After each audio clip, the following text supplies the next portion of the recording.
Je pense que les arbitres n'ont pas été à la hauteur de cette compétition. Il y a eu beaucoup de faits de jeu. Les faits de jeu, ça arrive. Parce qu'un arbitre, c'est un homme comme toi, comme moi. Il est fait d'émotions, il fait aussi des erreurs, parce que c'est pas un robot. Un arbitre, c'est pas la VAR. Le scénario, il est cruel. Ça aurait été dans l'autre sens, le scénario allait être cruel pour les Marocains, t'imagines? Donc oui, le scénario est cruel. Je peux comprendre la frustration des Sénégalais. Je comprends.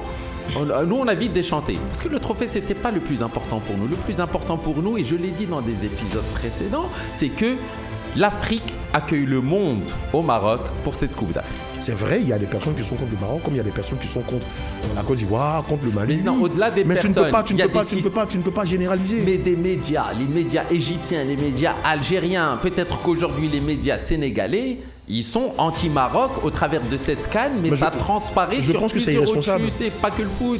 Mais oui, le Maroc est africain, le Maroc doit rester africain, parce que oui, tous les pays du continent ne sont pas contre le Maroc. Ça, vraiment, je tenais à le dire, parce que j'ai vu ça, et ça m'a fait mal au cœur, parce que quand je prends par exemple le cas de la Côte d'Ivoire, c'est vérifiable, hein, c'est factuel pour aller sur les réseaux. Il y a eu des fan zones, tout le monde supportait le Maroc. Moi, je n'oublierai jamais le Maroc, parce que même si je suis au pôle Nord, je suis me retourne en Suède ou en Australie, je sais pas, ou même si je retourne chez mon Côte d'Ivoire, une chose est sûre, ce pays-là, je le porterai toujours dans mon cœur, parce que voilà, je sais ce que ce pays a fait pour moi, je sais ce que ce pays représente pour moi, et je sais ce que ce pays m'a donné. Smithy Nabil, made in Morocco, nota bene. All right. Mon cher Eric, 15 minutes, 30 minutes et 1 heure. Ça marche. Allez, hop, let's rock and roll. Alors, c'est ton conducteur.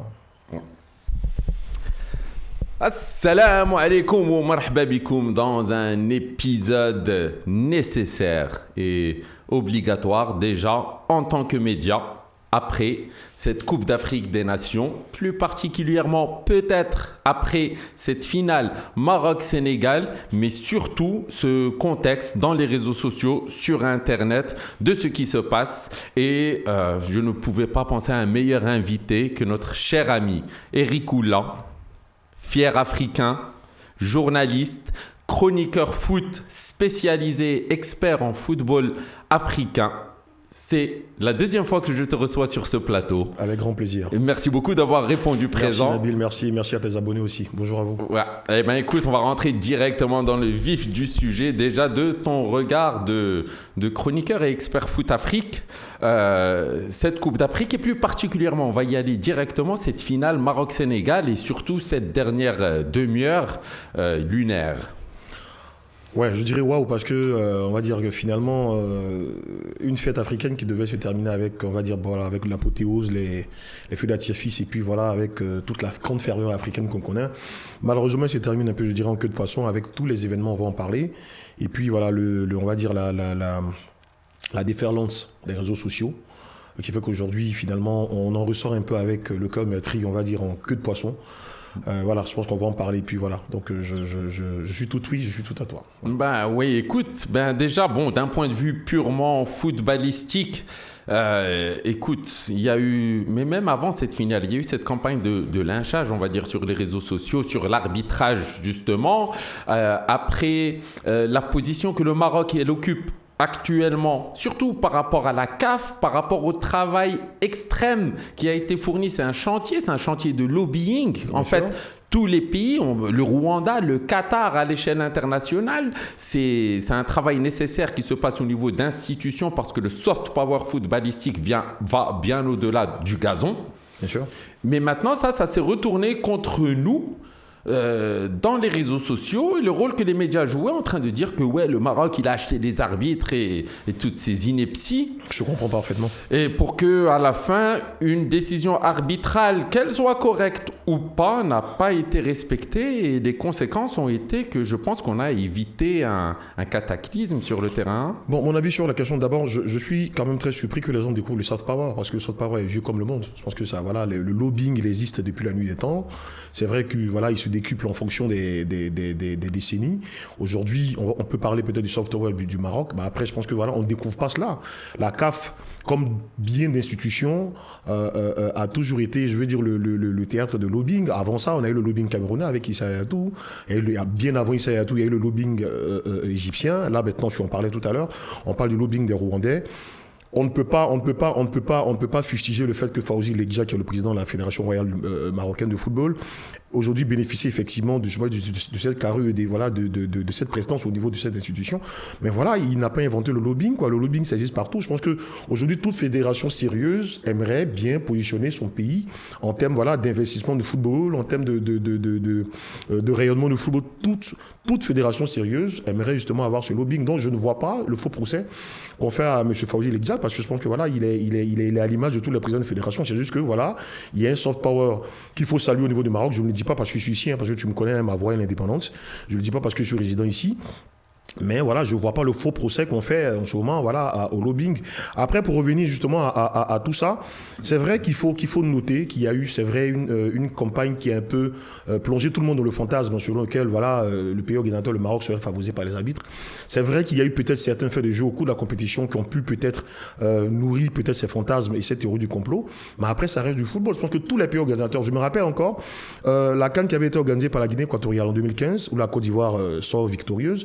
Je me rappelle, il y avait eu un peu ce même procès d'intention où on disait que la CAF essaie de favoriser la Guinée équatoriale, comme c'est pas un peu de football, donc on essaie de donner le coup de pouce. Finalement, la Guinée équatoriale s'est retrouvée en demi-finale, elle a perdu face au Ghana.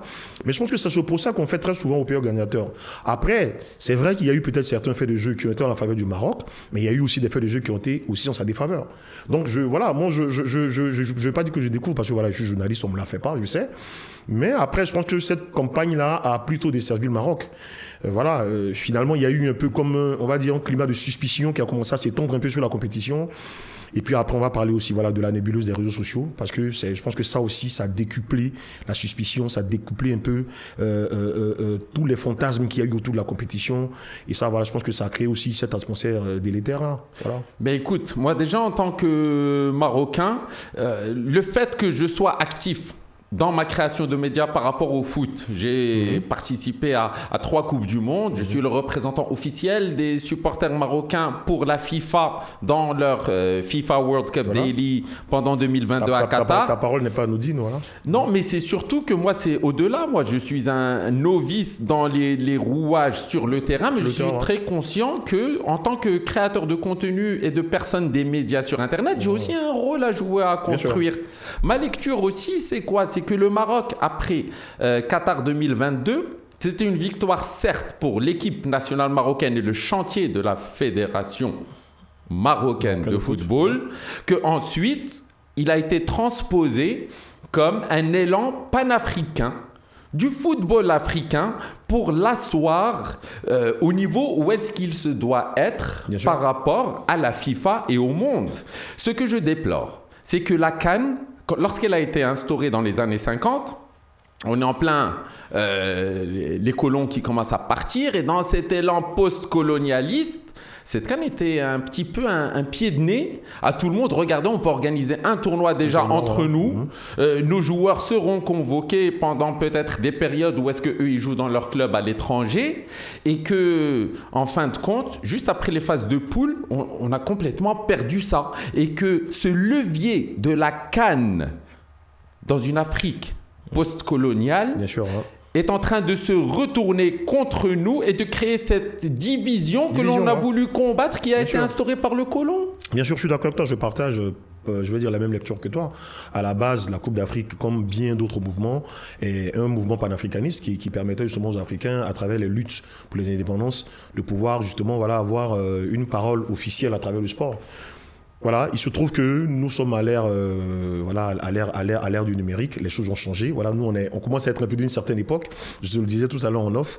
Je pense qu'aujourd'hui c'est devenu plus une affaire peut-être on va dire d'homme d'affaires, parce que oui, je le constate, c'est un constat que je fais, que plus les années passent, on a l'impression que l'institution, la CAF, et tout ce qui est inhérent justement à celle-ci, est aujourd'hui un concentré, on va dire, de carriéristes. Voilà. Quand je dis carriériste, je ne suis pas en train d'indexer quelqu'un à proprement dit, mais j'ai l'impression que de plus en plus, l'institution tombe dans la main de personnes qui sont de moins en moins amoureux de football. Et ça, c'est un peu dommage. Comme tu le disais, là, peut-être qu'on va en parler si le temps nous permet, mais là, par exemple, le fait de décaler la CAN chaque 4 ans, ça participe un peu à ce que tu dis. C'est-à-dire qu'aujourd'hui, le football africain est entièrement entièrement calqué sur le football européen. Parce que quand Motsepe, le président de la Confédération africaine de football, dit qu'on doit supprimer le CHAN qui est le championnat d'Afrique des Nations pour les joueurs locaux, parce que c'est une compétition qui est budgétivore et qui ne rapporte pas grand-chose, il s'inscrit dans cette logique-là qui est aujourd'hui de calculer le football africain sur le modèle européen. La CAN, chaque 4 ans, on perd justement la dimension panafricaine, on perd la dimension, la dimension authentique effectivement de cette compétition, parce que c'est pas que du football. La CAN, c'est aussi un moment de retrouvailles, c'est un moment vraiment aussi où les Africains essaient vraiment de parler foot à leur façon, avec leur passion, avec leurs émotions. Et donc au-delà effectivement de tous ces éléments qu'il faut prendre en compte, je pense qu'aujourd'hui, pour aborder un peu dans ton sens, je partage parfaitement ton argumentation. La CAF aujourd'hui est en train de galvauder le football africain et c'est bien dommage. Je ne dis pas qu'avant tout était parfait, mais avant tu avais dans l'instance des personnes qui, à la fois, géraient un calendrier commercial, mais qui aussi avaient conscience de la dimension panafricaine justement de ce tournoi. Et ça, c'est vrai qu'on est en train de le perdre. Mais j'aimerais vraiment, si tu me permets, qu'on revienne vraiment aux incidents par rapport à ce qui s'est passé, parce que je pense qu'on a un peu balayé du revers de la même. Comme c'est une conversation à bâton rompu, je pense qu'on pourra en parler. Je te disais tout à l'heure que je pense pour ma part que au-delà de toutes les critiques qu'on peut apporter au Maroc, qui parfois ne sont pas justifiées, parce que moi je le dis, je vis ici, l'organisation a été une parfaite réussite, ça je le dis. A été une parfaite réussite.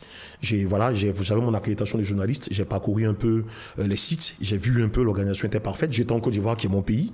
Voilà. C'est pas pour faire une comparaison, mais je veux dire qu'en termes d'organisation, d'événements de grandes envergures, on n'avait pas d'inquiétude. Je savais que le Maroc allait assurer. Tout comme le mondial dans quelques années, j'ai pas d'inquiétude à ce niveau. L'organisation était quasi parfaite. Après, on ne peut pas tout réussir, mais il faut reconnaître quand même que, pour revenir effectivement sur la campagne de Dédémon dont tu as parlé, c'est vrai que ça a existé.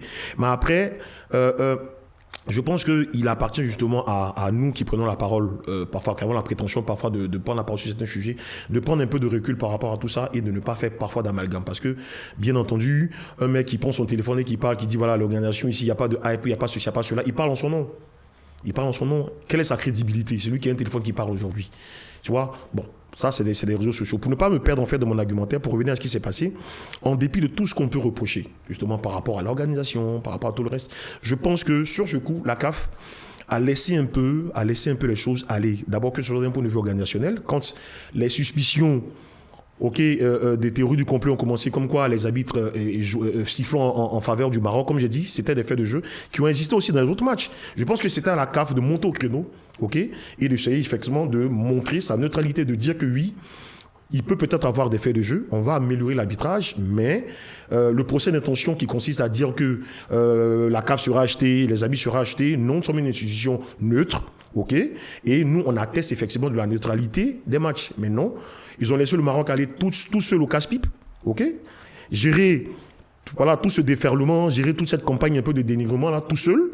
Et finalement, aujourd'hui, si certains Marocains en ressortent un peu floués, ressortent un peu amers de cette expérience, je pense que la CAF, je ne l'accuse pas totalement, mais je pense que la CAF a une vraie part de responsabilité. Elle aurait dû aussi, à un moment donné, monter au créneau. Et puis, taper du poing sur la table, dire que nous sommes une institution neutre, et voilà, la compétition se passe, il peut y avoir des faits de jeu, il est de notre devoir au sein de la commission des arbitres d'améliorer les choses, mais ça n'a pas été fait, et ça vraiment je tenais vraiment à le souligner, parce que aujourd'hui c'est vrai qu'on cherche les boucs émissaires un peu partout. La théorie, par exemple, qui consisterait à dire que le continent africain est contre le Maroc, ça, c'est pas vrai.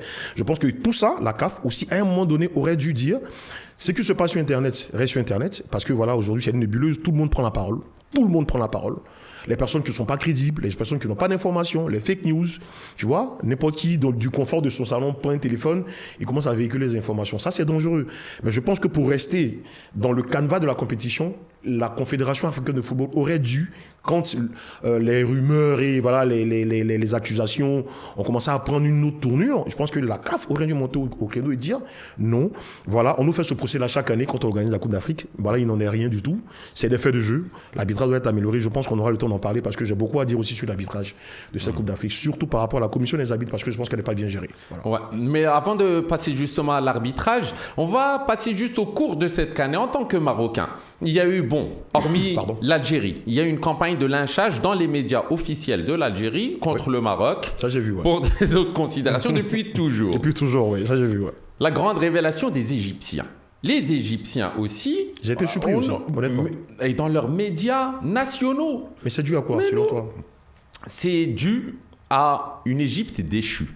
Ah, d'accord. Là, tu me formes, en fait. Footballistiquement. Non, mais juste footballistiquement, parce que moi, de tous mes souvenirs, on n'a pas été qualifié à la Coupe du Monde pendant très longtemps. En 2014, moi, j'ai soutenu l'Algérie. Parce qu'ils avaient bien joué au Brésil. J'étais là-bas, c'est ça le danger, tu vois. C'est vraiment dommage, ouais. C'est vraiment dommage. J'ai soutenu le Ghana, qui ont fait une grande Coupe du Monde en 2014. On a tout le temps soutenu les Égyptiens. Et pour que derrière, lorsqu'ils viennent ici et qu'ils s'autoproclament champions ad vitam, on a nos 7 coupes, et qu'ils ne veulent pas accepter que la réalité du terrain fait que peut-être c'est une Égypte déchue, malgré leur entraîneur Hussam Hassan, que nous on a supporté en tant que Marocains corps et âme pendant très longtemps. Grosse déception. Est-ce que peut-être que cet avancement qui est quand même très rapide du Maroc, on a quand même livré 4 stades en 1 an pour organiser cette Coupe d'Afrique. Il n'y a pas que ça. Je pense que le Maroc aussi surfe sur une vague de succès depuis un moment aussi. Peut-être que ça fait des jaloux. Hein. Ouais, bon, ça fait des jaloux, oui, mais et pourquoi le Sénégal ? Parce que le Sénégal, c'est un pays frère. J'ai été au Sénégal. J'ai passé des super moments. Mais j'ai conduit du nord au sud du Sénégal. J'ai vu le Sénégal. Je peux effectuer des parallèles avec le Maroc. Je ne vais pas trop m'épancher sur ce sujet. Mais il y a aussi maintenant une campagne de lynchage actuelle aujourd'hui. Le lendemain de la finale contre le Maroc, contre des informations dans leur news avec des cartes tronquées du Maroc. C'est malheureux, c'est triste, c'est dommage. Est-ce que c'est aussi de la jalousie ? Il y a plus de 250 000 Sénégalais qui sont déclarés, qui vivent au Maroc. Il y en a 25 000 au Sénégal. Il y a des gens qui se protégeaient lorsque le coup de pénalty a été sifflé. Et pendant ces 15 minutes de flottement... J'ai vu les images, mais après, je pense que est-ce que c'est authentique, ces images ? Parce que moi, vraiment, il faut que je dise la vérité. Oui. Moi, je suis d'une génération, aujourd'hui, voilà, je suis un peu blasé avec les réseaux sociaux. Je me méfie vraiment des informations que je vois. Comme par exemple l'information sur laquelle le stadier aurait été tué. Après, la DGSN a démenti l'information. Donc, après, ça peut être avéré, hein, mais je veux dire, je fais beaucoup attention.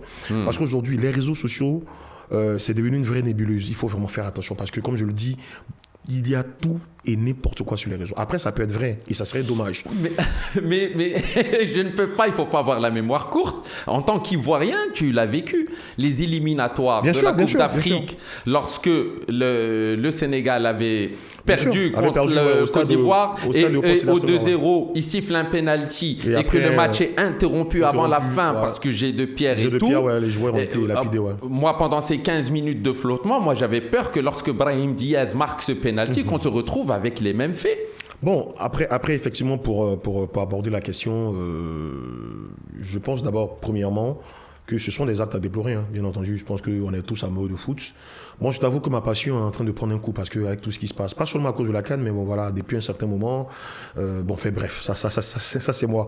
Mais pour revenir à ce que tu dis, on est tous passionnés de football et donc, bien entendu, c'est des actes qu'on ne peut pas encourager. Je pense que c'est dommage parce qu'aujourd'hui, le football prend des proportions d'un point de vue émotionnel qui dépasse tout le monde. Voilà, je pense que ce qui se passe sur le rectangle vert doit rester sur le rectangle vert, tu vois.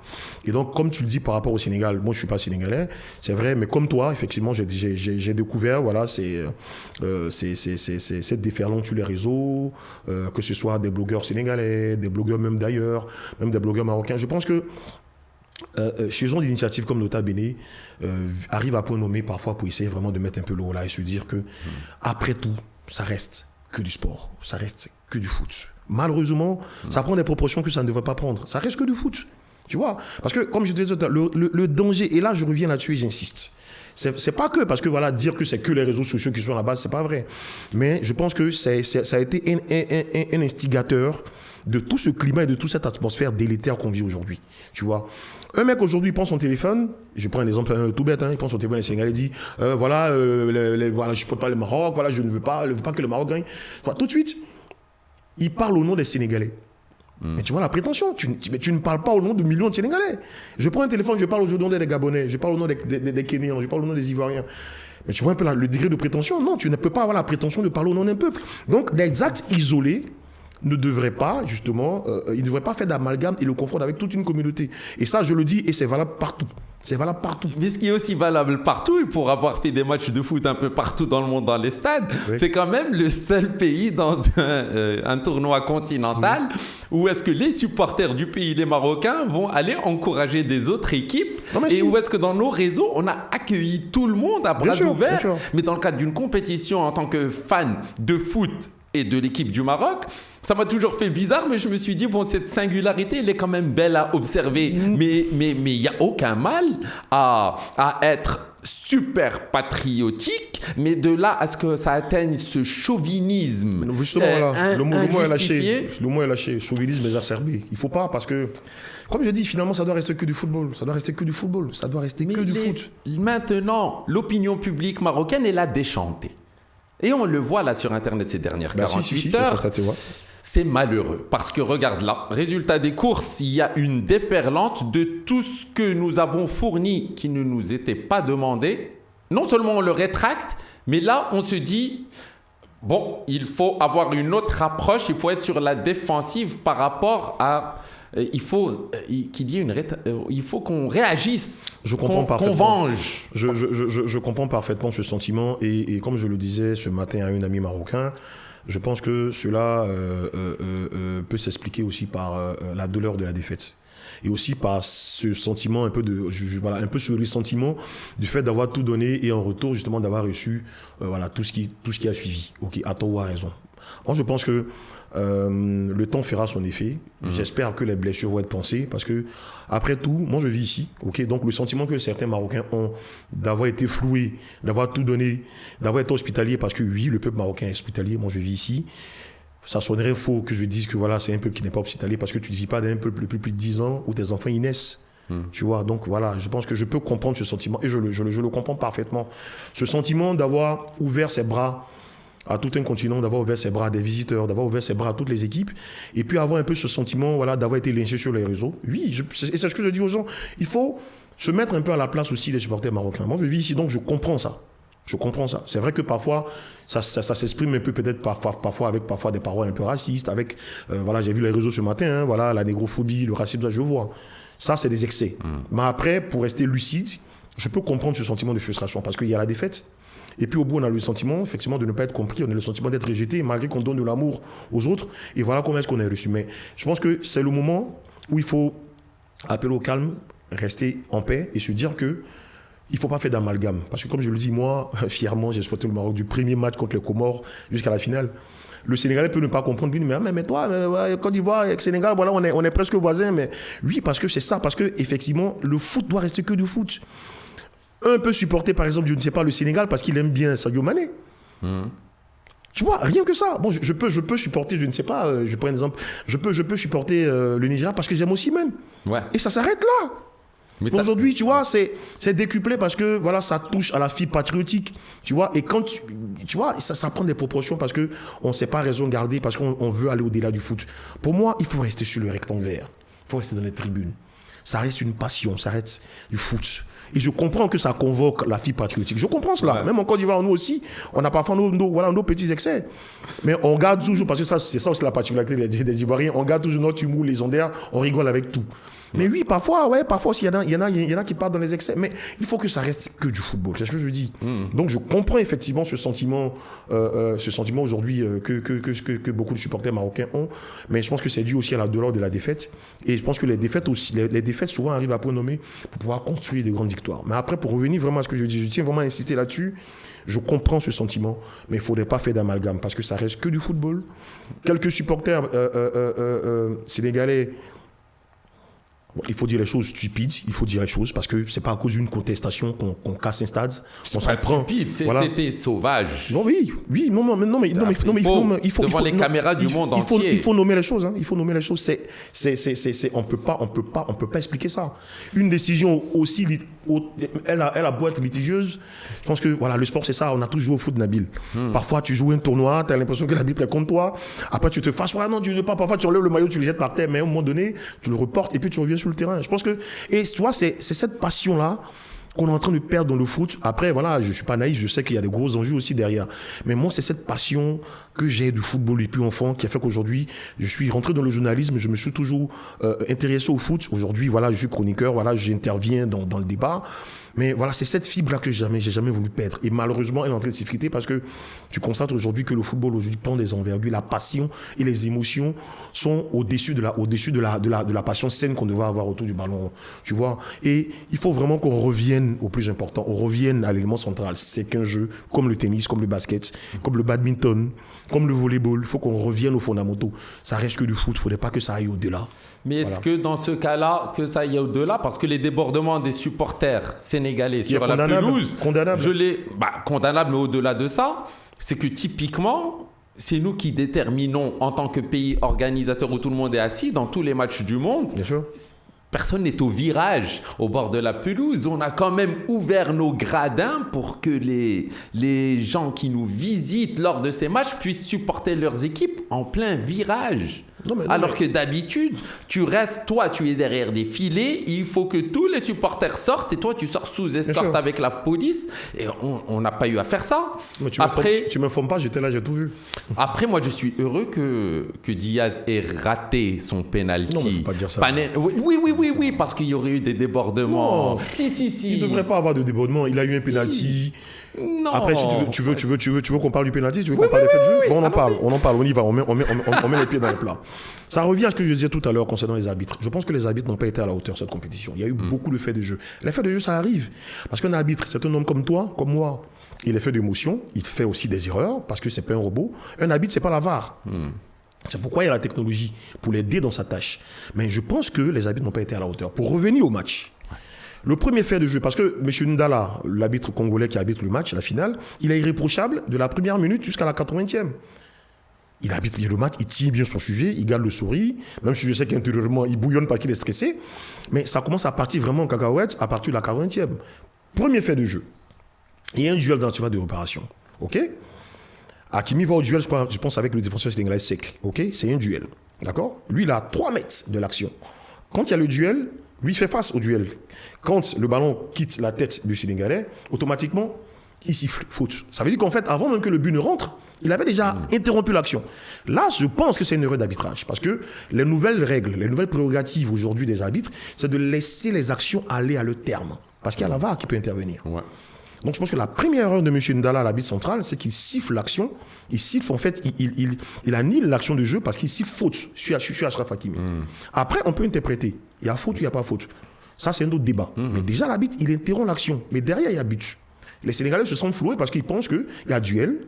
Parce que je t'informe qu'aujourd'hui, sur les bancs de touche, ils ont la possibilité d'avoir des écrans pour revoir les actions. Bien sûr. Et on ne peut pas revenir à la VAR si on a déjà sifflé. Parce qu'il y a eu passe et ensuite il y a eu but. Donc c'est pas comme s'il a sifflé parce qu'il savait que c'était un but. Voilà, il a sifflé parce qu'il a constaté, il a estimé qu'il y avait une faute. Ouais. Je pense que pour moi, la première erreur de l'arbitre, c'est de laisser l'action aller à son terme. Si l'action part à son terme, tu vas voir la VAR et tu reviens, tu dis, ok, j'ai vu la VAR, j'estime, parce que comme on le dit, parfois il y a un terme qui revient très souvent, mais en fait que les gens n'acceptent pas. L'arbitre est le seul maître du terrain. C'est un thème que tu entends, mais en fait les gens ne l'acceptent pas parce que voilà, on y met un peu de mauvaise foi, parce qu'on ne veut pas, parce que tout le monde veut gagner, tu vois. Ouais. Mais je pense que cette maxime-là, les gens n'ont pas conscience. L'arbitre, il est le seul maître du terrain. Il est le seul maître du terrain et nous qui regardons à la maison, après une faute, on voit d'un autre angle et d'un autre angle, mais voilà. Lui, il ne le voit que d'un seul angle. Voilà, il réagit tout de suite dans le vif, tu vois. Donc je pense que sa première erreur, après elle est humaine, il annule l'action de jeu parce qu'il s'y faute. Ouais. Parce que même quand tu regardes dans le détail, tu vois que les défenseurs marocains, quand il y a tête, quand l'arbitre siffle, il s'arrête. Mais il y a but derrière. Donc, première frustration pour les Sénégalais. Justifié ou pas, on ne va pas refaire le match. Donc, l'arbitre aurait dû laisser l'action aller à son terme et après aviser par rapport à la VAR. Il ne le fait pas. L'action après qui suit, je pense, quelques minutes après, il y a un corner qui arrive. Mais le corner, il arrive, il y a un hors-jeu. El Nesri est hors-jeu sur l'action. L'arbitre de touche est fautif. Il ne signale pas le hors-jeu. Le hors-jeu, on voit un corner. Deuxième erreur de l'arbitre. Après, il y a le corner. Et là, je le dis tout de suite, comme je le pense, il y a faute sur Brahim. Pour moi, il y a faute tous les jours. Il y a pénalty tous les jours. C'est mon ressenti. On te dira en première ligue qu'il n'y a pas pénalty. Mais moi, je le dis, il y a pénalty. Après, le pénalty est cruel. Il arrive à la 97e. Les Sénégalais ne peuvent pas revenir. Tu vois, le scénario, il est cruel pour les Sénégalais. Ouais. Non, ça, je le reconnais. Parce qu'encore une fois, nous, on est journalistes, on n'est pas supporters. Il faut prendre de la hauteur. le scénario, il est cruel. Ça aurait été dans l'autre sens, le scénario allait être cruel pour les Marocains, t'imagines? Donc oui, le scénario est cruel. Je peux comprendre la frustration des Sénégalais. Je comprends la frustration. Oui, il y a une frustration. Mais le pénalty, et ça, c'est pas moi qui le dis. Hein. Pape Matassar, je crois, un joueur sénégalais en zone mixte, il dit oui, quand on regarde le pénalty, il y a pénalty. Mais nous, on est frustrés parce qu'avant, on marque un but que l'arbitre refuse. Ils savent qu'il y a pénalty. Et Diouf, qui le retient, il sait qu'il y a pénalty. Tu vois, donc le pénalty, oui. Après, là, la frustration derrière, je comprends. Mais de là à interrompre le jeu, à partir dans les vestiaires, à revenir après, tu vois, et en cela, je rejoins encore ce que je disais tout à l'heure, la CAF n'a pas joué son rôle. Aujourd'hui, il y a des frustrations de part et d'autre. Mais est-ce qu'on a le droit de sortir 15 non, minutes ils n'ont d'un pas le terrain? droit. Non, on n'a pas le droit. Et normalement, tu sors, tu reviens, c'est carton jaune. Non, ils n'ont pas le droit. Donc, si les 10 joueurs, parce que Sadio Mané, c'est le seul grand homme du Sénégal sur cette pelouse pour lequel je garde du respect. Bah oui. Je ne garde pas de respect pour l'entraîneur. Ouais, pas petit, surtout, sa sortie médiatique, j'ai pas porté honneur au football, tu n'as pas porté honneur au Maroc.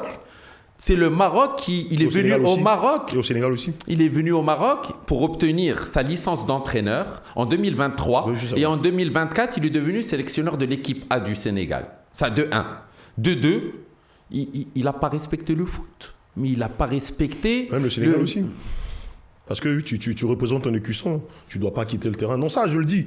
Après, comme on dit, les gens diront, ouais, tu es dans ton confort là-bas, devant un micro, tu dis c'est facile. Il y a l'adrénaline, il y a la frustration. Tout ça, je peux comprendre. Mais comme je dis, on a tous Nabil, on a tous joué un peu au foot. Mais oui.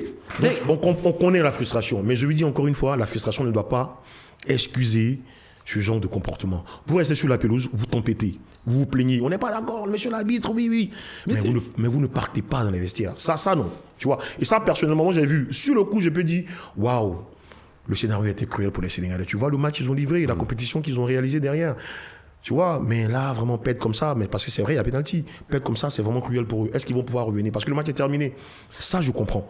Mais on ne peut pas demander à ces gars de partir. Tu as vu, même Sadio Mané le dit, hein. Il était dubitatif parce qu'il dit mais attends, mais on est là, c'est vrai, mais on fait quoi? On va sortir comme ça? On va péter le tapis vert. Je pense que lui, il reste lucide parce qu'il voit que ce qui est en train de se faire c'est une vraie connerie, quoi. Faut pas faire ça. Ben oui, c'est un grand joueur à l'échelle internationale. Et heureusement qu'il a été pris de lucidité parce que ça, oui, on peut se fâcher. Ça, je vais le répéter 10 000 fois. Je l'ai dit à un confrère sénégalais. Je lui ai dit non. Oui, il y a la frustration. Moi, je suis ivoirien. Peut-être que c'était la Côte d'Ivoire. J'allais aussi peut-être réagir à chaud. Mais après, quand les esprits allaient se calmer, j'allais dire, les gars, non. On a respecté. On s'est plaint l'arbitre. OK? On a arrêté de jouer pendant un moment, tout en restant au bord de la pelouse, parce que c'est ce qu'il fallait faire. Se plaindre, rester là. Mais après, on revient, on joue. Et Mané, sur ce coup, vraiment chapeau, parce qu'il a été le plus lucide dans ce chaos. Après, bon voilà, malheureusement, le pénalty derrière, il faut qu'on en parle, mais bon voilà, mais pour venir vraiment à ces incidents, je pense que voilà, beaucoup ont manqué de lucidité. Premièrement, le code Paptio, mais voilà, après, je pense que la frustration n'excuse pas certains débordements. Je le dis objectivement, comme je peux dire aussi que voilà, je pense que l'arbitre aussi sur le but des Sénégalais aurait dû laisser l'action aller à son terme et puis après aviser. Il aurait fait ça. Après, tu vas à la VAR. Ok, d'accord. J'ai consulté la VAR. Je pense qu'il y a faute sur Hakimi. Personne n'aurait crié au scandale. Parce que, après tout, la seule personne qui doit faire son interprétation et décider, c'est le juge de jeu. C'est l'arbitre. C'est l'arbitre, mais aussi qu'il y a eu des déboires, rien qu'au niveau africain. Il y avait la finale du Wydad et Tarji en 2019. Il demande la VAR. Ah non, la VAR, elle ne marche plus. Il y a eu le coup de sifflet final qui a été sifflé à la 85e minute dans un match du Mali. De la CAN, ouais, je crois. La CAN au Cameroun, ouais. Il y a tout le temps eu des déboires. Mais pourquoi on a attendu jusqu'à cette finale encore pour montrer, alors qu'on a une plateforme où jamais une CAN n'a été aussi suivie? Je suis persuadé, je n'ai pas encore les chiffres officiels, que beaucoup de joueurs africains, parce qu'il y a beaucoup de snipers de toutes les fédérations de foot du monde entier qui sont venus observer des pépites pour les acheter pour différentes équipes. Comme d'habitude, hein. Beaucoup de joueurs maintenant ont gagné en valeur parce qu'on avait quand même un piédestal pour nos joueurs africains. Où est-ce qu'ils ont joué dans des normes européennes? Où est-ce que tous les chasseurs de tête avaient une idée très claire de qu'est-ce que ce joueur peut valoir, etc. Et espérons, et avant de revenir au peuple et aux réseaux sociaux, espérons que même au niveau des fédérations, au niveau institutionnel, que le Maroc restera panafricain dans ses élans. J'espère aussi. Est-ce qu'on voudra réorganiser une CAN? Bon. Parce que tu sais, le trophée, nous on a vite déchanté. Parce que le trophée, c'était pas le plus important pour nous. Le plus important pour nous, et je l'ai dit dans des épisodes précédents, c'est que l'Afrique accueille le monde au Maroc pour cette Coupe d'Afrique. Ben oui. La CAF a gagné 2 fois plus d'argent qu'il n'en a jamais gagné dans toutes les autres CAN. Non, mais c'est au-delà. Pour moi qui suis ivoirien, excuse-moi, pardon, je ne coupe pas. Pour moi qui suis ivoirien, nous qui avons gagné la CAN bien avant celle du Maroc, je sais pertinemment de quoi tu parles. J'y étais. Et puis je connais les enjeux, je connais aussi les retombées aussi en termes économiques et puis aussi en termes de soft power, en termes aussi de rayonnement, je sais. Après, voilà, je pense que le Maroc qui a organisé le JTEX, la COP, le festival du film Interpol. Je pense que voilà, le Maroc a habitué à organiser ce genre d'événements. Donc, comme je l'ai dit d'entrée de jeu, moi je suis pas surpris. Voilà, tu sais, nous on est ici. Voilà, moi je suis pas surpris. Ceux peut-être qui viennent d'ailleurs vont dire ah ok d'accord, c'était bien organisé. Non, moi je suis pas surpris. Je savais que je l'ai dit à la télévision nationale lors d'un regroupement des éléphants ici à Marrakech. J'ai été interrogé par la chaîne nationale marocaine. Je leur ai dit moi je suis pas surpris. Hein. Que l'organisation soit une réussite, pour moi, c'est pas une surprise. Parce que j'ai vu le JTEX, j'ai vu la COP, j'ai vu plein d'événements. Voilà, pour moi, c'est pas une surprise. Donc, oui. Après, effectivement, est-ce que le Maroc va rester panafricain? Il le faut. Il le faut. Je comprends le sentiment aujourd'hui de frustration. Je comprends. Parce que voilà, on organise une compétition et puis voilà, ça se finit comme ça. C'est vrai, on peut avoir un peu ce sentiment de frustration et c'est normal, comme je le dis. Après, je pense que quand la déception va retomber, je pense que voilà, il faut rester panafricain parce que oui, on a besoin d'un pays comme le Maroc sur le continent. Moi, j'ai vu parfois des publications qui m'ont un peu heurté. L'Afrique ne mérite pas le Maroc. Ça, je peux dans la colère, c'est des propos qu'on peut sortir. Mais oui, le Maroc est africain, le Maroc doit rester africain parce que oui, tous les pays du continent ne sont pas contre le Maroc. Ça, vraiment, je tenais à le dire parce que j'ai vu ça et ça m'a fait mal au cœur parce que quand je prends par exemple le cas de la Côte d'Ivoire. Je ne dis pas la couverture sur nous, mais en Côte d'Ivoire, par exemple, c'est vérifiable, hein, c'est factuel pour aller sur les réseaux. Il y a eu des fan zones, tout le monde supportait le Maroc. Parce que d'abord, de un, on a la mémoire, c'est que c'est passé en 2023. Ça, on l'a pas oublié. J'étais là-bas en plus. Et j'y croyais plus pour les Ivoiriens que les Ivoiriens eux-mêmes jusqu'à la demi-finale. On était déçus, tu vois. Non, mais c'est normal, tu vois. Et le Maroc nous remet dans le jeu. Et ça, on n'a pas oublié. Ça, les Ivoiriens n'ont pas oublié. Ouais. Donc oui, moi, je peux te dire, le jeu de la finale, ma mère, mes sœurs m'ont appelé. Ah, nous, on a à fond, hein. Il faut qu'il gagne, il faut qu'il gagne. Parce que, voilà. Après aussi, nous, tu sais, on va dire, la rivalité sous-régionale aussi avec le Sénégal qui fait que parfois, voilà, on a tendance parfois à supporter l'adversaire, tu vois. Mais ça reste toujours de bonne guerre. Mais nous, on a soutenu le Maroc. Donc, tu vois que il faut que le Maroc, effectivement, reste dans son rôle, on va dire, de pôle. Parce que oui, moi, ici, je vois un peu les efforts qui sont consentis pour rester justement panafricain. Même en Côte d'Ivoire, les investissements que le roi a consentis là-bas et la bonne entente qu'il y a avec beaucoup de pays subsahariens. Faudrait pas, ça vraiment je le dis, faudrait pas que le football, avec les passions parfois que ça déchaîne, vienne entacher tout ça. Il y a la colère, je comprends. Voilà, je comprends. Moi, je suis pas un journaliste, moi, je vis ici, je comprends la colère. Je la partage aussi. Je comprends. Mais il faudrait vraiment qu'on reste lucide. Et quand une fois la colère, la frustration vont redescendre, il faut vraiment repartir, se poser la bonne question, je suis d'accord, parce qu'effectivement, tout n'a pas été rose. Il y a eu effectivement une campagne de dénigrement, ça je le dis. À tort ou à raison, parfois il y en a qui ont trouvé que le Maroc était favorisé, il y a des pays qui ont trouvé qu'ils avaient été floués par exemple certains matchs. Mais ça, pour celui qui suit la CAN comme moi, depuis 1990, Nabil, c'est pas la première fois que j'entends ça. La CAN en Algérie, les gens aussi ont crié au scandale, les gens ont trouvé que l'Algérie avait été favorisée. Larba Madjer, Ménal Jamel, cette bande de grands joueurs là, cette génération, c'était une génération dorée de football algérien. Les gens ont trouvé qu'ils avaient été favorisés aussi. En 2004, la finale perdue face au Maroc, notamment en Tunisie. Pareil, la compétition aussi, il y a eu aussi ce spectre-là de suspicion qui a plané. C'est pas nouveau. Il y a eu aussi la CAN, je crois, en 96 en Afrique du Sud, où tout le monde disait, oui, l'Afrique du Sud sort de l'apartheid avec Mandela, pour la réunification du pays, il faudrait que l'Afrique du Sud gagne. Oui, il y a eu aussi cette suspicion en 96. Sauf qu'il n'y avait pas les réseaux sociaux. Mais l'Afrique du Sud avait été écartée de participer à la Coupe d'Afrique pendant l'apartheid, parce qu'une fois de plus, la CAN était un levier panafricain pour véhiculer des valeurs. Donc ça, c'est pas nouveau, tu vois, c'est pas nouveau. Le pays organisateur il y a toujours cette suspicion. Ça, c'est pas nouveau du tout. C'est pas nouveau. Au Cameroun, je sais pas si tu te souviens rapidement, avant qu'on poursuive avec le reste de ton conducteur. Au Cameroun, c'est pareil. Il y a eu le fameux match Cameroun-Comores, où il y a eu 8 joueurs du Comores qui ont été testés positifs au Covid. Ouais. Mais oui, sur les réseaux sociaux aussi, ça n'a pas manqué. Hein. Oui, les Camerounais, oui, c'est pas normal. Mais est-ce que selon toi et moi, Tu penses qu'une grande nation comme le Cameroun, qui a 5 étoiles, va tricher face aux Comores? Tu vois la folie des réseaux. Ouais, la folie des réseaux, mais maintenant aussi, avec les réseaux, ce n'est plus juste un discours entre nous, Africains, ça s'est mélangé. Il y a des choses qu'on doit se dire entre Africains. Bien sûr. Mais quand on va parler aux gens de l'hémisphère nord... Et rester bienveillant, c'est important. Quand l'hémisphère nord nous observe, il faut un autre discours. Notre linge sale, on le lave entre nous pour avancer. Mais quand un Arsène Wenger fait une publication où est-ce qu'il dit « Félicitations au Maroc et à leur entraîneur », d'avoir joué contre l'Afrique et d'avoir pu tenir jusqu'en finale, ça c'est dégueulasse. Je trouve que ça c'est une déclaration. Après, moi en tant que journaliste, j'ai voulu recouper, faire un fact-checking parce que voilà, comme je te dis, moi, un journaliste ne doit pas réagir comme un supporter. Une information aujourd'hui, le jeune stadier a été retrouvé mort. Automatiquement, le mec, il lit, il vérifie pas l'information. Paf. Arsène Wenger a dit, bon, je vérifie toujours les informations avant de me prononcer. J'ai vérifié l'information, effectivement, il aurait vraiment prononcé. Bon, je pense que c'est irresponsable. Quand on s'appelle Arsène Wenger, il y a des choses qu'on ne dit pas. Tu ne peux pas dire que tout un continent est contre le Maroc. C'est pas vrai. C'est pas responsable, c'est pas intelligent. Tu peux pas dire ça. C'est vrai, il y a des personnes qui sont contre le Maroc, comme il y a des personnes qui sont contre la Côte d'Ivoire, contre le Mali. Mais non, au-delà des personnes, tu ne peux pas généraliser. Mais des médias, les médias égyptiens, les médias algériens, peut-être qu'aujourd'hui les médias sénégalais, ils sont anti-Maroc au travers de cette CAN, mais ça transparaît. Je pense que c'est irresponsable. C'est pas que le foot. C'est irresponsable. Et moi, je peux te le dire, moi je l'ai constaté même de la part de certains confrères, de tous bords.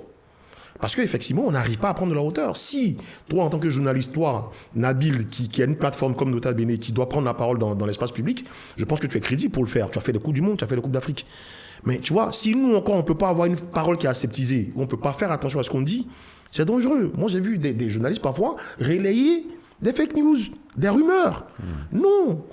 Le supporter réagit à chaud, il est supporter, il porte bien son nom, il est supporter. Il supporte, il a la passion, il aime son pays. Tu vois, lui, à travers le football, il ne voit pas qu'un ballon. Mais moi, aujourd'hui, le regard que j'ai sur le foot, j'ai beau être ivoirien. Hein.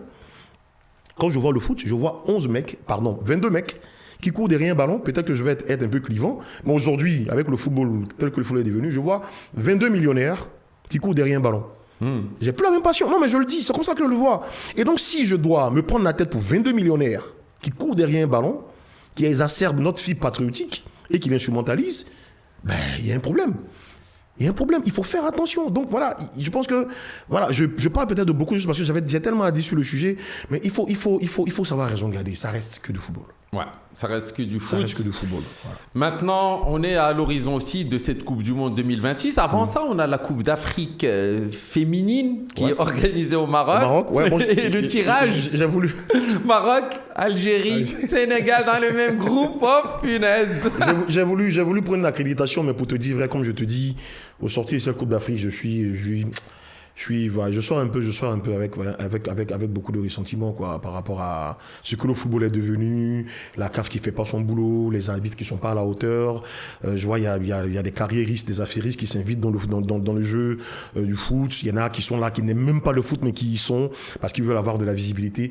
Je pense que c'est un ensemble de beaucoup de choses qui fait que même la Coupe d'Afrique féminine, je pense pas que je vais prendre l'accréditation. J'ai pas envie, quoi. Voilà. Honnêtement, c'est mon avis. Mais à l'ère de la mondialisation, mais surtout à l'ère de l'intelligence artificielle qui accélère beaucoup de choses, pour tirer son épingle du jeu, il faut le faire auprès d'institutions. On ne peut plus être un électron libre, que ce soit en tant qu'individu ou en tant qu'organisme. Il faut se rattacher à des mouvances globales et travailler peut-être les différents systèmes et servir ses intérêts de l'intérieur. Parce que maintenant, les lobbies et les concentrations de richesses sont maintenant concentrées auprès d'une élite, qu'on le veuille ou pas. Bien sûr. Et nous, en tant qu'Africains, on a un plus grand travail à faire. Donc si on doit commencer à se crêper le chien entre nous ici, tu vois, on a du chemin, quoi. Dans 5 ans... Il y a déjà plein de pays africains, ils vont passer à la trappe, ils vont se faire bouffer par les lobbies économiques mondiaux. C'est en route, hein. C'est le moment, c'est maintenant, il faut pas... C'est en route, c'est pourquoi je comprends encore une fois, c'est pas du cirage de pompe, mais c'est pour ça que je comprends que, je pense qu'il faut que les gens comprennent que le lobbying du Maroc aussi participe justement à pouvoir maintenir certains standards et puis créer aussi un certain équilibre, tu vois, comme d'autres pays. Mais si on ne peut pas se mettre d'accord sur ça, parce que bon, j'entends les gens, le lobbying de l'EGDIA, c'est suspicieux. Non, mais il faut des présidents de fédération comme lui. Il faut des présidents de fédération comme lui, comme Samuel Eto'o, comme d'autres.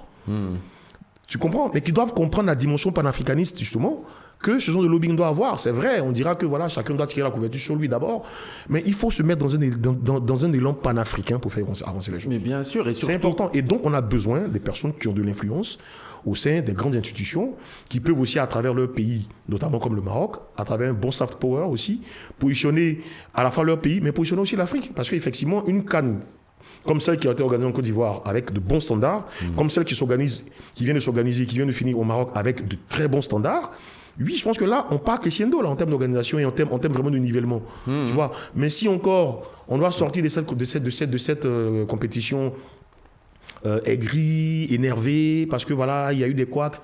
Non, je ne crois pas. Moi, je pense que quand tout ça va s'apaiser, je pense que la raison va prendre le dessus. Et puis, voilà, tu me permets aujourd'hui, en tout cas, de prendre la parole par rapport à ça. Le peuple marocain, je le connais.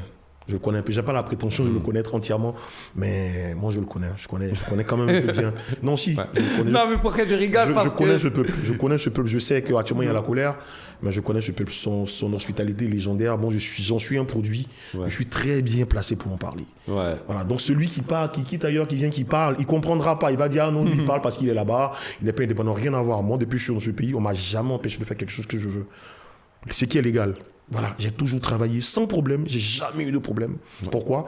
Parce que aussi, il faut savoir respecter la posture dans laquelle tu te trouves. Quand les gens te reçoivent, il faut savoir leur rendre aussi cette hospitalité, tu vois, en respectant le peuple, en respectant ses us, ses coutumes, en respectant, en respectant tout ce qui se passe ici. Et donc moi, je sais que tout ça va s'apaiser et je sais que la raison va reprendre le dessus, je sais. Ben oui, en plus on est un peuple à part, là pourquoi j'ai souri tout à l'heure? Parce que nous, peuple africain, sommes des gens imprévisibles, mais on est des gens tribaux. Et pour rejoindre cet élément que tu viens de soulever, nous, Marocains, on a longtemps été omnibulés, de par ma jeunesse et mon adolescence, par la diaspora marocaine et africaine qui part en Europe. Mais nous, la chance qu'on a au Maroc, c'est qu'on est tellement proche de l'Europe, on voyait nos proches tous les ans qui affluaient d'Europe. Et on a toujours été omnibulés par cette Europe. Et que le travail de Sa Majesté, que Dieu l'assiste, il nous a fait tourner le regard de cette soi-disant lumière européenne et hop, on se tourne et on se renoue en fait avec nos origines et nos racines africaines. Nos racines sont en Afrique, mais peut-être que notre tête et notre regard est porté vers l'Europe parce que notre position géographique et que le Maroc se doit d'être cette locomotive de ce panafricanisme à l'ère d'aujourd'hui au XXIe siècle. Et oui, on est tribaux, mais aussi oui, on a la plus grande proportion de jeunesse au monde pour un continent, plus de 70% de la population africaine, si je ne dis pas de bêtises, à moins de 40 ans, et que ces gens-là, bientôt, c'est ça la force de l'Afrique. Bien sûr. Et que ces jeunes-là, dans 5 ans, c'est plus le monde dans lequel on vit aujourd'hui, avec tout ce qui se passe, les changements, l'intelligence artificielle, l'ampleur des réseaux sociaux et tout, le monde est en train de changer. Bien sûr. Et il ne faut pas que l'hémisphère nord, il se casse et que nous, on reste derrière. Il faut qu'on reste soudés. À se crêper le chignon pour des matchs de foot, moi j'ai vu des... Bon, enfin bref. Non mais t'as complètement raison, je partage ton avis, hein. J'ai pas grand-chose à réduire là-dessus, je suis d'accord avec toi. C'est juste qu'il faut qu'on comprenne les enjeux, qu'on comprenne les tenants et les aboutissants, qu'aujourd'hui on est dans une planète où la géopolitique est une discipline qu'il ne faut pas ignorer, il ne faut pas du tout l'ignorer. Et donc oui, je pense qu'aujourd'hui, tous les leviers, notamment le football, l'exposition que le football confère aujourd'hui, on doit justement activer tous ces leviers-là et se poser les vraies questions et mener les vrais combats. Parce que là, aujourd'hui, on se crée plus chiant. Ah oui, l'Égypte, Algérie, Maroc, Côte d'Ivoire, Nigeria, oui, mais... Le temps des matchs de foot, le temps d'une compétition de foot, mais après la vie elle continue. Ouais. La vraie vie elle continue. C'est pour ça que tu m'excuseras, mais encore une fois je reviens sur les réseaux sociaux. Moi, je commence vraiment à être blasé justement par les réseaux sociaux parce que c'est pas la vraie vie ça. C'est pas la vraie vie. Les vrais enjeux sont ailleurs. Et pour celui qui ne voyage pas, qui ne sort pas de son cocon, de son confort dans lequel il est depuis un moment, comprend pas que les enjeux sont ailleurs. Les vrais enjeux sont ailleurs. Les vrais enjeux sont ailleurs.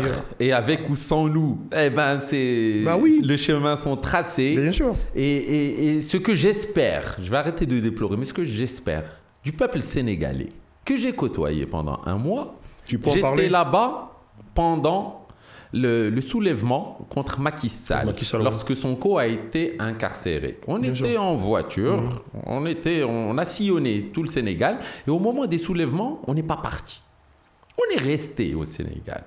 Et j'ai été surpris et émerveillé par le niveau intellectuel du peuple, parce que tout le monde, peu importe sa position, Macky Sall ou Sonko, tout le monde était très éduqué sur les enjeux et tout le monde avait des positions très claires. C'est une jeunesse qui est très politisée. Hein, oui, alors politisée, mais alors il faut aussi fractionner les choses et que ce vecteur de football, de la CAF, de ce que ça représente pour le continent, il ne faut pas cramer des étapes. Je pense que le Sénégal a un chantier quand même qu'il doit quand même finir par rapport à ce qui se passe politiquement là-bas et qu'ensuite, tous ces échanges ou peut-être même controverses soient justifiés et qu'il n'y ait pas juste un acharnement gratuit, parce que moi, quand je vois tout le déferlement de ce qui se passe dans des médias sénégalais, dans les réseaux sociaux de la part de Sénégalais, je suis plus déçu parce que je sais ce que la rue sénégalaise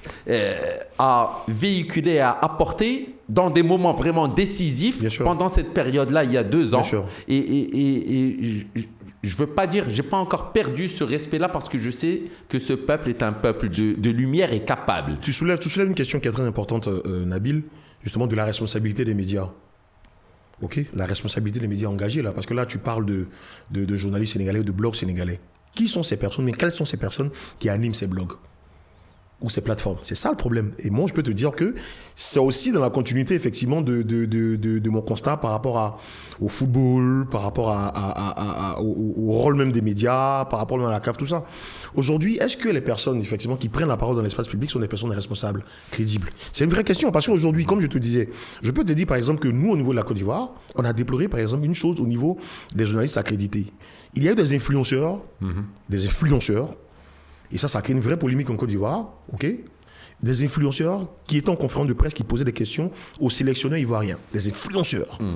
Tu vois? Donc aujourd'hui, qui prend la parole dans ces espaces-là au Sénégal? J'y suis pas. Donc je ne sais pas. Mais c'est une vraie question qu'il faut se poser. Qui prend la parole aujourd'hui dans l'espace public? J'espère qu'ils nous le diront dans les commentaires. Qui prend la parole dans l'espace public? Et partout. Et ça, c'est partout. Les sites, par exemple, qui ont relayé aujourd'hui la mort du jeune Stadier. Tu vois? C'est un manque de responsabilité. C'est pour ça qu'il faut que les gens soient formés justement au NTIC. Les gens soient formés à l'information parce que c'est dangereux. Prendre son téléphone aujourd'hui, venir sur les réseaux sociaux et parler au nom d'un peuple, au nom d'une communauté, c'est dangereux. Qui tu incarnes?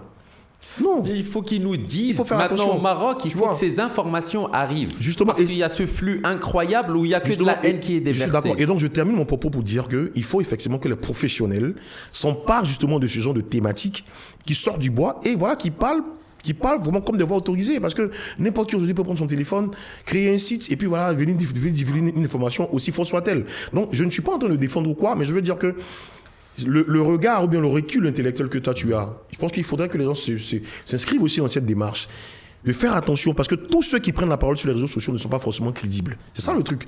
Tous ceux qui prennent la parole, et ça je le répète, toutes les personnes qui prennent la parole aujourd'hui, il faut faire attention, il faut fact-checker. Il faut faire attention. Qui parle? Il parle de quoi?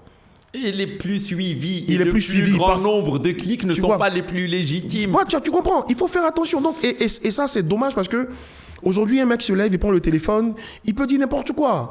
Voilà, oui, on s'en fout, le Maroc a perdu, c'est pas grave, nous, c'est son problème, nous, on s'en fout, nous, on a gagné la coupe. Supposons que c'est un Sénégalais. Mais je pense que l'internaute marocain qui voit ça accentue sa haine, ça accentue sa frustration. Ouais. Tu vois? Ce que je peux comprendre. Tu comprends? Mais celui qui parle, est-ce qu'il est légitime pour parler? Est-ce qu'il représente le peuple sénégalais? Toi, tu y étais? Moi, j'ai jamais été. Chaque fois que je suis en transit, je suis jamais sorti de l'aéroport. Les conversations que j'ai eues là-bas ont été brillantes. Tu comprends? J'ai vraiment... Donc, est-ce que ces médias que tu as entendus représentent le peuple sénégalais? Mais non, c'est pour ça que moi, je ne peux pas les détester. C'est pour ça qu'il ne faut pas faire d'amalgame. Alors qu'il y a de l'acharnement. Et moi, je suis navré, peut-être pour revenir à l'introduction de cette conversation, c'est qu'un outil panafricaniste pour nous rassembler est en train de nous diviser avec des notions de connotation raciste, de racisme. Oui, il faut le dire. Bon, j'ai vu ça. Mais le racisme, c'est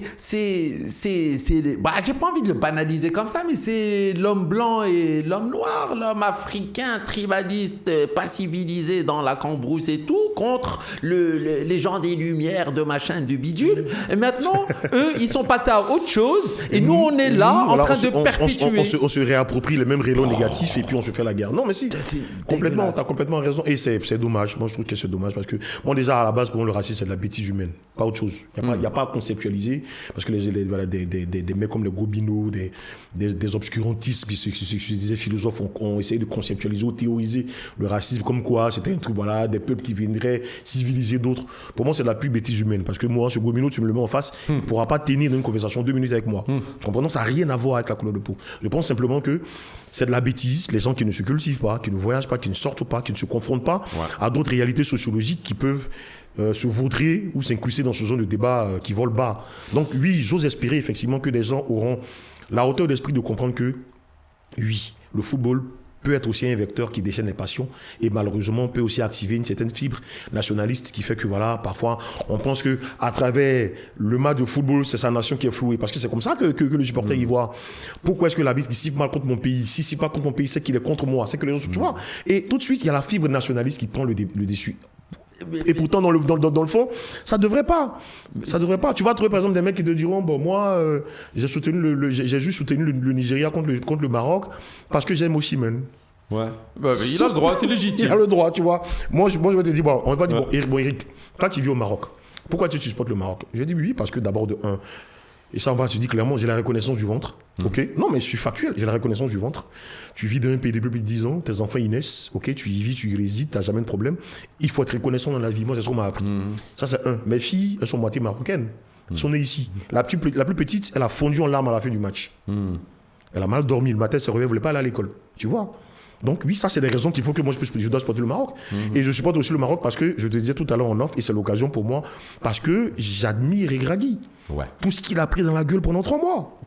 T'imagines tout ce qu'il a pris dans la gueule. Mais avant les 3 mois de notre part, tu on vois, descend tout ce qu'il a pris dans la gueule. Et moi, je suis un pour Regragui, je le dis, je le revendique, je le soutiendrai toujours.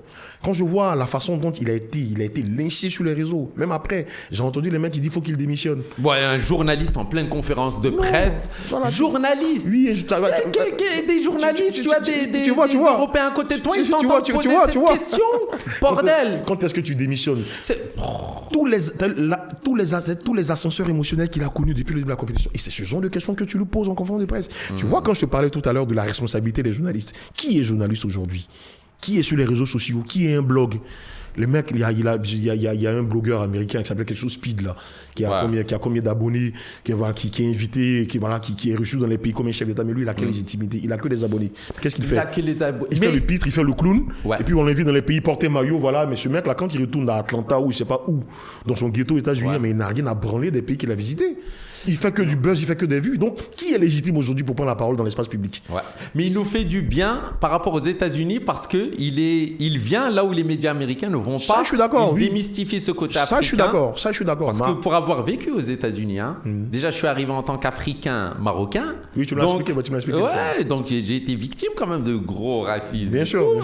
Et juste après le 11 septembre 2001, le racisme anti-musulman. Et s'il y a un pays, peu importe ce qu'on veut dire, moi, le racisme, il est né aux États-Unis, mec.